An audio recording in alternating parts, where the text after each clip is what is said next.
இது நம்ம பக்கத்து கிராமம் நத்தம். அந்த வீட்டை சேர்ந்த தம்பி விக்னேஷ் வந்து வீட்டு பக்கத்துல ஒரு பெரிய பாம்பு, அவங்க பழைய பொருள்லாம் வச்சிருக்காங்க, அதுக்குள்ள பதுங்கி இருக்கு அப்படின்னு சொல்லி அழைக்கிறாரு. அந்த மீட்புக்கு தான் நம்ம இப்போ இங்க வந்திருக்கிறோம்.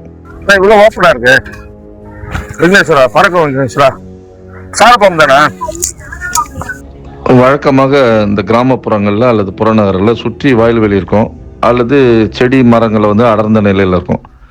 அப்போ இங்க இந்த பாம்புகள் நடமாட்டம், அவை நடமாடக்கூடிய பகுதி தான் அது. இது வந்து தவிர்க்க முடியாது. வீட்டிற்குள்ளேயோ அல்லது இந்த மாதிரி வீட்டிற்கு வெளிப்புறமோ ஏதாவது அவங்க பொருட்கள் போட்டு வச்சிருந்தாங்கன்னா அங்க வந்து அது தஞ்சம் புகுந்துரும். அப்போ அந்த சூழல்ல கிராம மக்களுக்கு வந்து எது விஷமுடைய பாம்பு, எது நஞ்சற்ற பாம்பு அப்படின்னு புரிதல் இல்லாதால அதை நம்ம ஒரே நாளில் அவங்க தெரிஞ்சுக்கணும்னா முயற்சி பண்ணக்கூடாது. ஏன்னா நல்ல பாம்பு சார பாம்புலாம் தோட்டத்தில் ஒரே மாதிரி இருக்கும். அந்த வகையில் இங்கே ஒரு பெரிய பாம்புன்னு சொல்லி மதியம் நாங்கள் சாப்பிட்டுட்டு இருக்கும்போது வந்து தம்பி இப்போ இந்த தகரத்தை எடுக்கிற தம்பி வந்து கூப்பிட்றாரு, பேர் விக்னேஷ். இப்போ நம்ம இந்த மீட்புக்கு வந்துட்டோம்.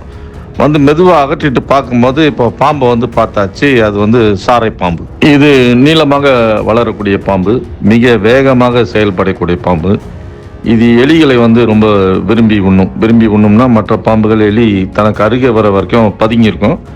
இந்த பாம்பு மட்டும் விரட்டி சென்று வேட்டையாடும். எலிகளை வந்து வேட்டையாடுறதால ஆங்கிலத்தில் ரேட் ஸ்னேக் அப்படின்வாங்க.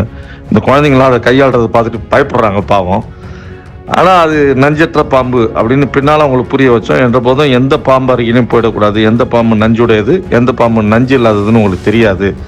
எனவே பாம்புகளை வந்து அதை தெரிந்தவர்கள் கையாளுவதை பார்த்துட்டு நாமளும் பாம்பை தொடரலாம் அப்படின்னு நினச்சிடக்கூடாதுன்றது வந்து அவங்களுக்கு கிட்டத்தட்ட இந்த மீட்பு முடிந்து ஒரு 1/4 மணி நேரம் 20 நிமிஷம் இது தொடர்பாக பாம்புகள் குறித்த விழிப்புணர்வு, இது நஞ்சற்ற பாம்பு, இதால் ஆபத்தில்லைன்றது சொன்னியும் அதே நேரம் பாம்புகளை வந்து எளிதாக கையாளலான்னு, அதாவது ஒரு குருட்டு நம்பிக்கைன்னு சொல்லுவாங்க, அந்த நம்பிக்கையோட இந்த பாம்புகளை தொற்றக்கூடாது அப்படிங்கிறதையும் நம்ம அங்கே இருக்க மக்களுக்கெல்லாம் புரிய வச்சோம்.